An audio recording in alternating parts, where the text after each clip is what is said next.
absolutely see that. Commerce Secretary Wilbur Ross spoke at the White House daily briefing, announcing the administration will impose a 20% tariff on softwood lumber from Canada. He was followed by Press Secretary Sean Spicer, who addressed allegations that former National Security Advisor Michael Flynn broke the law in his meetings with Russian officials. This is just under an hour.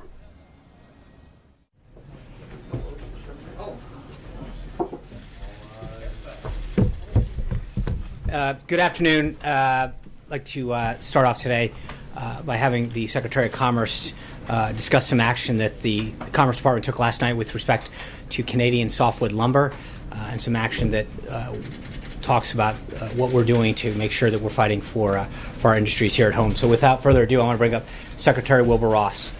Thank you, Sean. The action we took last night is actually the culmination of a couple of decades of disputes between the United States and Canada.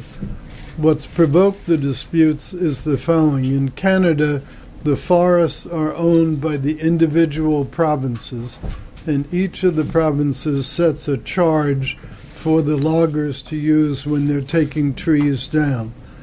In the U.S., it's all open market, it's all market-based prices. So the provinces subsidize the cutting down of lumber, this technical term being stumpage, and then that lets them charge a subsidized low price when the product hits the U.S. border.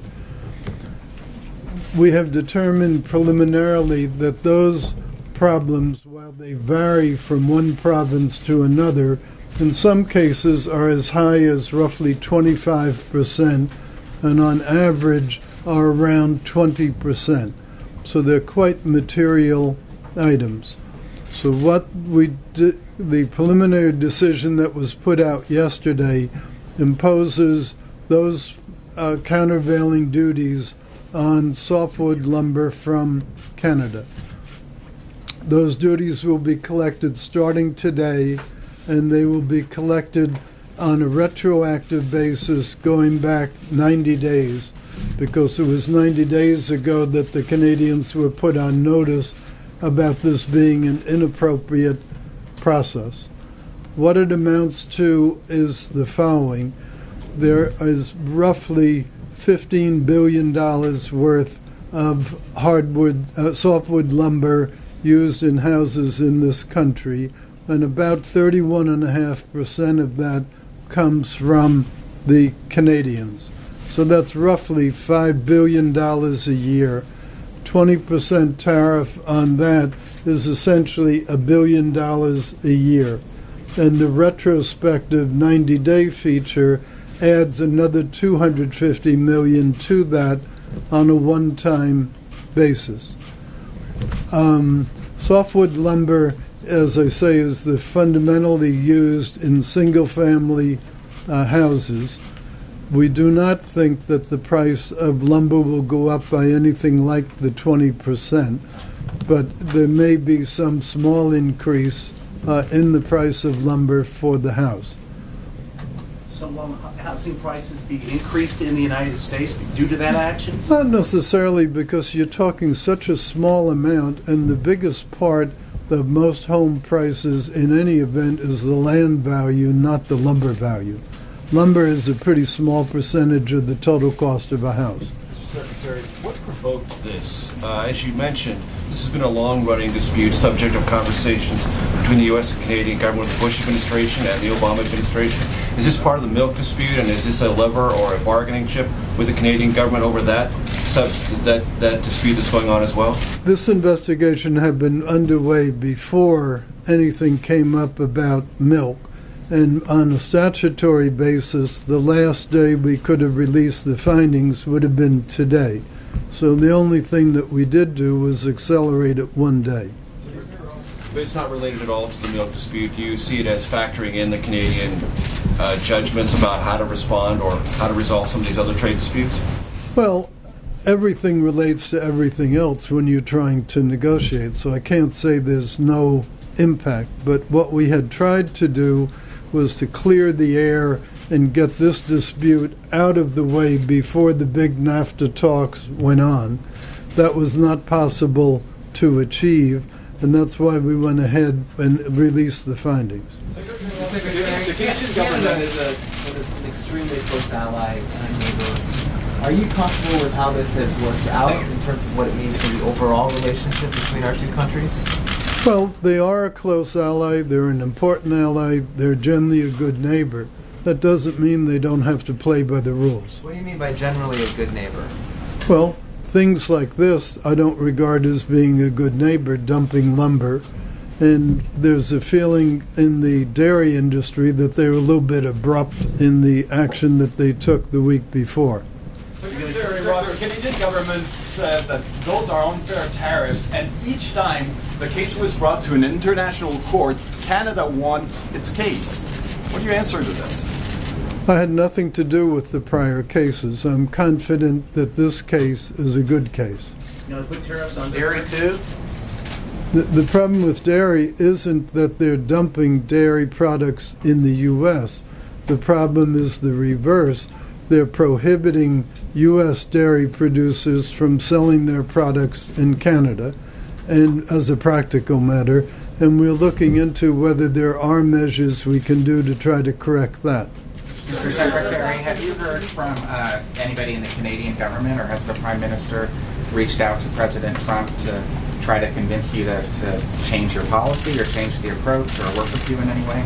Well, I haven't heard of anybody trying to ask us to change the approach. You've seen the public statements that the Canadians put out. As far as I know, that is their position. Mr. Secretary, I'm curious whether this softwood-lumber dispute or the milk dispute points to the need to revisit, to renegotiate NAFTA sooner rather than later. Well, I think it does, because think about it. If NAFTA were functioning properly, you wouldn't be having these kinds of very prickly, very unfortunate developments back to back. So in that sense, it shows that NAFTA has not worked as well as it should. But milk's not covered by NAFTA. Milk's not covered by it. This particular milk dispute is not covered by That's one of the problems. Mr. Secretary, in other words, why not try to resolve this in a not-so-public fashion? You're coming out into the briefing room, you're obviously trying to flex the muscles of this administration. What would you say to the layman out there who says, why is President Trump messing with the Canadians now? It's not a question of President Trump messing with the Canadians. We believe the Canadians violated legitimate practice, and to the degree we're correct in that, it should be corrected, just like steel dumping from China or any other trade infraction. You're trying to make a point, publicly. We make it publicly all the time. It's just that there has been so much general public interest engendered by the two things, the dairy and the lumber, that we felt it was good to clarify. During the presidential campaign, people following the then candidate Trump would have assumed his singular focus would be on Mexico in terms of trade. All of a sudden now we're hearing all these items related to Canada. Can you tell us why the focus seems to have shifted up north? Well, we had no way to know that the Canadian dairy people would take the action that they did, nor did we have any way to know that the lumber dispute wouldn't have been resolved by negotiation. We tried, it didn't work, and so we went ahead with the statutory proceeding. Is the administration contemplating additional trade action against Canada? I'm sorry. Sorry, is the administration contemplating additional trade actions against Canada at this point? As far as I know, there's nothing immediate contemplated. Secretary Ross, when I talk to trade experts about this, they say the substance of what you did is very routine. Like, this has been done before, these preliminary countervailing duties, but they said what was really irregular was the way that you communicated it. Is this something that you're trying to sort of do as a bit of a PR thing to put NAFTA on notice? How should we read your very aggressive statement? Well, it's not routine. It's not routine in that $1 billion of countervailing duties does not happen every single day. This is a quite large... In the early 2000s. It's happened before. It's not unprecedented. Well, we made the release the way that we made the release. Why did you make it that way? It seemed appropriate under the circumstances. Yes. Mr. Secretary, thank you, sir. Sir, India and America both were, America was the largest trading partner of India, or India was the largest trading partner under Prime Minister Modi. And now we have a new administration with a new thinking and a business administration. Same thing in India, Prime Minister Modi has the same thinking. So what is the future of the trade between US and India, sir? Well, U.S. does not have a free trade agreement with India at this point, so the trade relations between U.S. and India are governed by the WTO rules. There's nothing in the actions we've taken that changes that. Mr. Secretary, following up on what Jim said, though, if housing prices do increase due to this, what do you tell the average consumer in the United States if their prices are going up? They didn't bargain for that. Well, I don't know what they bargained for, but I'm sure what nobody in the United States bargained for was people dumping product. It's no different whether you dump steel or aluminum or cars or lumber or anything else. Nobody has the term countervailing duty and anti-dumping interchangeably. They're two different things. Which is it, dumping or this is countervailing duties. Mr. Secretary, do you have a specific timeline for when the President is going to announce his intention to renegotiate NAFTA, and could this move actually complicate his efforts to get a good deal? Well, we put the Congress on notice quite a few weeks ago of our intention to renegotiate NAFTA. What's been stalled is getting the Trade Promotion Authority, the so-called Fast Track Authority, approved by the Congress. Now, with Bob Lighthizer having been confirmed out of the committee today and hopefully coming to the Senate for a full vote very shortly, that should cure one of the objections that some of the senators had.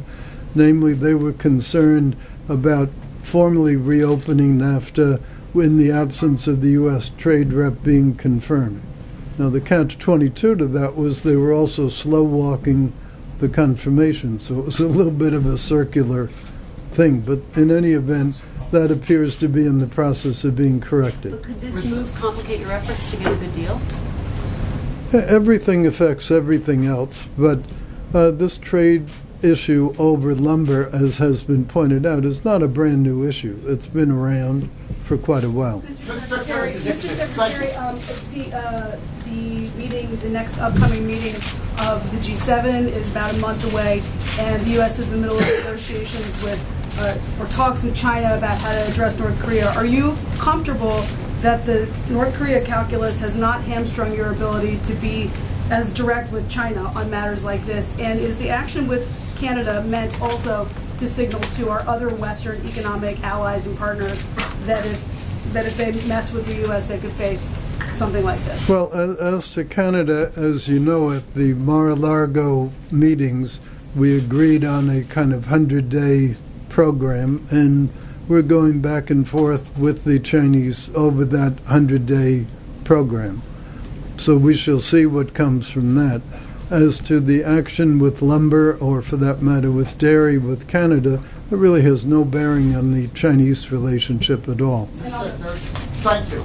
It seems to me that the object of the 25% tariff on soft lumber coming out of Canada is not to raise wood prices, it's to save and create American forestry jobs and loggers who are losing their jobs right now as a result of the dumping.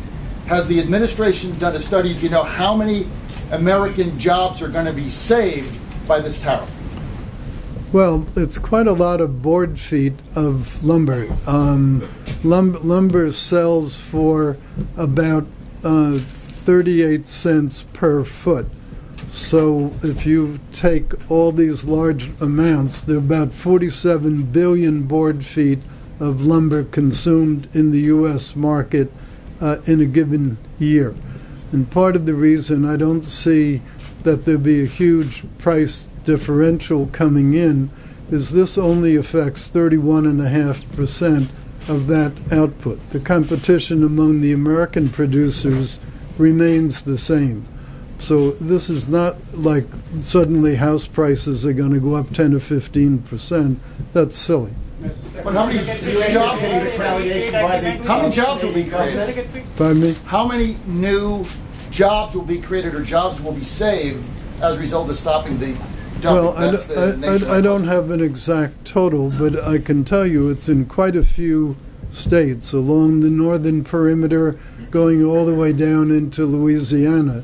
So this affects quite a number of people and quite a number of businesses. Mr. Secretary, you're getting bipartisan support at the very least for your actions on softwood lumber. I expect that there'll be bipartisan support on whatever action you take on behalf of the dairy industry as well. I mean, you appear to be laying the groundwork here for your notification to Congress that you'd like to renegotiate NAFTA. Are we correct in reading it that way, that you're kind of paving the pathway here, or at least greasing the skids?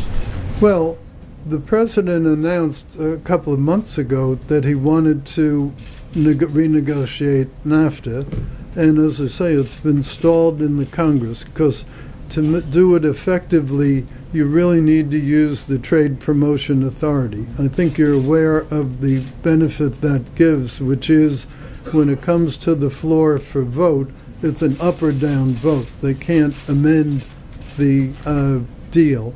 So it makes it much more probable of getting a deal approved. That's the practical significance of it. So these very public actions that you're taking and being here in the briefing, is that sort of paving the way for promoting that authority? Well, we hope to get as soon as possible the Trade Promotion Authority granted. Only Congress can do that. And so we've been consulting with the staff. I've met I don't know how many times, but quite a lot of times, both with Ways and Means and with the Senate Finance Committee. And we hope that with the Lighthizer confirmation, that will remove that impediment. Mr. Secretary, do you favor a free trade agreement with India for I'm sorry, I couldn't hear. Do you favor a free trade agreement with India? As you said earlier, it doesn't exist between the two countries right now. Do you favor a free trade agreement with India? Oh, any pending trade events with India? Is that the question? Free trade with India. I don't believe that there have been any serious discussions with India of late on the topic of a free trade agreement, but there's no inherent negative attitude on our part regulating that. Secretary, on Thursday, you're going to have an announcement on Thursday that you'll do something similar with aluminum that you did with steel last week in terms of initiating investigations into potential aluminum dumping into the country. Could you talk a little bit about that? Well, I think the right time to talk about executive orders is once they've been issued. Mr. Secretary, this is a high-profile action, even if there's a precedent for similar action in the past. Is there a risk that this could provoke retaliation on the part of the Canadians, and we could see a trade war between the United States and Canada? Well, I know that would be a stimulatory thing for all your readership, but we don't think that's going to happen. So this is isolated. This is dairy and softwood and... We think so, and we certainly hope so, and we look forward to constructive discussions with the Canadians as we get into NAFTA. You don't anticipate any retaliatory action on the part of Canada? It's totally Canada's decision what they'll do. I'm not aware of anything that we've violated, so I don't know what it is that they could do that would be a legitimate action. What if we pass the border adjustment tax? What if that were part of the tax reform package? Well, as I understand it, there'll be some word on the tax reform package from the people who are working on it, so it would be better to address that question to them. Well, while we have you, Mr. Secretary, what about the association of 3% GDP growth? Is that a fair assessment? Is that something that is realistic? Do you believe it's realistic? Well, I would hope that the growth could, over time, get to be better than that. President Obama is the only president in many that didn't have at least 1 year of 3% growth. And with all the initiatives that we're doing, the regulatory reform, the trade reform, the tax reform, hopefully, and unleashing energy, there's no reason we shouldn't be able at least to hit that, if not beat it. Mr. Secretary, you mentioned cars. Who is dumping cars to the United States? No, I just use that as a figure of speech. Mr. Secretary, finally, who is dumping cars to the United States? I said it was a figure of speech. Mr. Secretary, what happened between the press conference with Prime Minister Trudeau and the President said he would only be tweaking the relationship and this decision on softwood lumber? What changed? Well, first of all, this was not a presidential decision to do the softwood lumber. This was a decision that arose from a trade case that was underway. So it was a normal decision. So I don't think it has anything to do with the personal relationship between Mr. Trudeau and the president. Mr. Secretary, finally, if you or the president have any faith and trust in WTO? Well, WTO is a whole different subject matter. We do have some questions and some concerns about it. There will be a WTO meeting coming up in the next several weeks, and what will come out of that will come out of that. Mr. Secretary, thank you. In your view, should the U.S. stay in the Paris Climate Agreement or withdraw from it? Well, now you're really getting outside my area. You're a participant in those discussions. It's really outside my area. I'm having enough difficulty dealing with the trade issues rather than poaching on other people's territory. Yes, ma'am. Are you concerned about the renegotiations of FTA with South Korea? Well, the 5th anniversary of the South Korean arrangement, the so-called chorus, comes up, I believe, on May 4th or May 5th, something like that. So that would be a logical time to think through whether there was something to be done or not. Do you think softwood lumber might get Michael Flynn's name off the front pages? Is Michael Flynn now a trade issue? I wasn't aware that he was. Thank you, Mr. Secretary. Secretary, here's one more way out of the box for you. Thank you for if that. in fact the next president is elected as Marine Le Pen in France, who is not at all for the continuing in the EU, how would that affect the relationship with France and the EU? That's such a hypothetical question that I find it very difficult to answer. Macron? Well, I think let's wait for the French runoff election. Let's see who's elected. Let's see what actions they take, and then we'll be in a position to make a reasoned response to the question. Thank you, Mr. Secretary. How many times? Thank you. You're always welcome. How many times? That doesn't make me feel too good. They said come back anytime. You're always welcome. He is always welcome. I'm glad you're out of questions because I'm out of answers. Now the Secretary is exhausted, you all. So up on the screens, I know we had a little bit of discussion about this yesterday. This is the landing page for the content of the website that we launched late last night on the President's busy first 100 days. I know that many of you have noted the robust pace that the President has kept during these first 100 days. So it's just a glimpse of some of the action that he's taken and some of the key priorities that he made to the American people. Despite the historic obstruction by Senate Democrats, he's worked with Congress to pass more legislation in his first 100 days than any president since Truman. And these bills deliver on some of his most significant promises to the American people. He signed an historic 13 congressional review acts to clear unnecessary regulations and keep government out of the way of the American people. He's extended the Veterans Choice Program, giving our nation's heroes the peace of mind they deserve, while this administration continues to work with Congress to enact comprehensive reform and modernization at the VA. He's refocused NASA's mission to dream big for American space exploration again and promoted programs dedicated to encouraging women to pursue careers in STEM fields. All told, he has signed 28 pieces of legislation. And it's not just through legislation that the President has made serious progress on his top priorities. The President promised to enforce our nation's borders. His Attorney General, Homeland Security, and their staffs have been working around the clock to fulfill that promise. He has directed a halt of federal funding to jurisdictions that do not comply with federal immigration laws. He has ordered the hiring of 10,000 immigration and customs enforcement officers and agents and 5,000 Custom and Border Patrol agents.